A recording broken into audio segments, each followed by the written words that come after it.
Ang pag-uusapan natin ay tananen.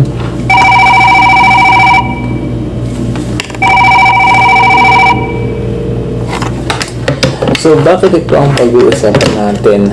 Dahil sino ba talaga ang sumasagot sa kusina ng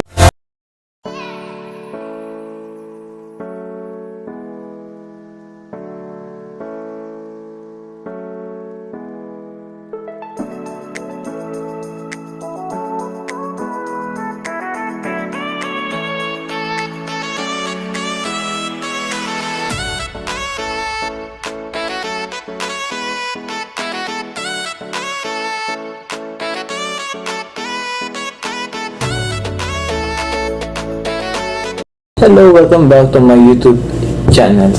Again, ako pala si Jericho de los Santos, ang messman dito sa barko. Alam ko isa ka sa na-inspired ko sa mga video ko, sa mga pinapanood mo bilang isang messman. So, kung bago ka ngayon, may mga topic na akong nagawa about sa aking messman na trabaho. Nandiyan na yan guys, hanapin mo na lang yung mga topic na yun para masundan mo. So, ano nga ba talaga ang aking pag-uusapan ngayon bilang isang messman? So, sa sino basta sa loob ng barko. So, kalimitan talaga, anong dapat mong sabihin kapag may tatawag sa telepono dito? Ano ba talaga ang dapat mong sabihin? Tagalog ba o salitang English? So, dahil ibang lahi ang kasama mo, ibang citizenship, syempre, hindi lang Pilipino. Iba't iba kasing barko na mostly 6 lang kayo, Pilipino. Kung swerte yan, full crew. So, ang ginagamit talaga ay English. So, ginagamit dito, pantawag. Kung Pilipino is Pilipino kung kayo, pero talaga ang kalimitan na ginagamit ay English. One thing, ano ang dapat mong sabihin kapag may tatawag sa iyo? Syempre, una sa lahat, kailangan mong sabihin, hello, good morning, this is Jericho, may I help you? Ganun ang dapat mong sabihin. Sorry. Ganun ang dapat mong sabihin guys. Kung hapon naman, good afternoon, this is Mark. Yan, like tulad yan, how may I help you? So, kung may kailangan siya, kasi yun ang dapat mong sabihin. Okay, nasaan si ganyan, nasaan si ganto. Tapos tatanungin mo, what do you need? Yung mga ganyan, anong kailangan mo? So, marami kasing experience na ako sa ganyan. Minsan, nagkakamali sa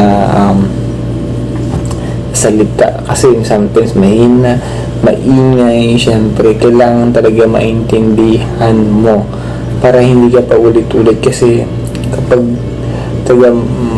makina o mga ganyan, sa baba, maingay doon. Tapos, hindi mo pa narinig ng maayos. So, medyo nakakapagsalita sila na hindi na slightly na parang ay ganyan parang hindi mo pa narinig kasi importante na kailangan na hindi mo narinig.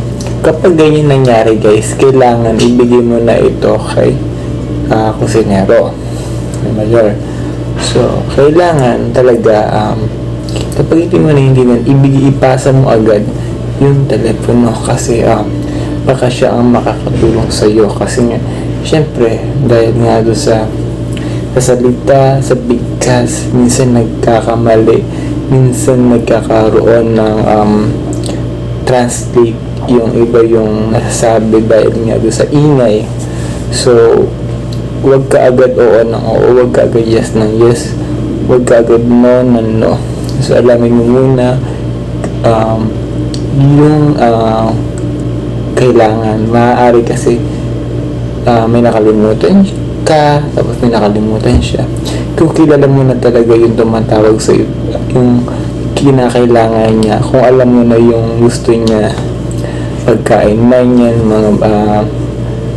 mga gamit man yan, so malalaman mo agad kung ano yung kailangan niya.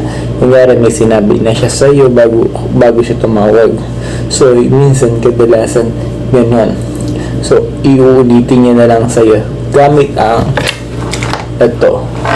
Siyempre, para at least ipaulit niya sa iyo, i-remind niya sa iyo gamit kasi katawag siya dito. So kapag hindi mo naiintindihan, siyempre kailangan ibigay mo na ito kay kusinero mo para at least mag-guide ka niya. Tapos pag kinabukasan kinausap mo siya, hindi kayo ng dispensa kasi hindi mo naiintindihan, para clarify agad kasi talaga napaka-importante na komunikasyon dito. So maraming times na rin ako na ano ba yung sinabi niya, ano ba yung medyo na dito ako ganun kasi ang hina ng boses gano'n. So yun pala, pag pinantay niya ng telepono, wag ka na sasagot, tatawag. Pero kapag nag-yes ka tapos binabaan niya na yung telepono, means kailangan mo siyang tawagan ulit. Kasi baka nag-yes ka tapos yung sinabi niya is okay na sa kanya. So make sure lang guys, siguraduhin niyo na yung paulit, gano'n. So yun lang guys, no, yung ating pag-uusapan ngayon. Kaya maraming salamat, and huwag mo na yung kalimutan yan i-subscribe, at syempre para maging update ka sa mga video ito. Maraming salamat sa iyo dahil patuloy ka nag-a-apply, patuloy ka nagtsatsaga. Sana makapasa ka na sa mga interview. Kung may mga interview ba dyan, message lang ako at tutulungan ko kayo. Maraming salamat.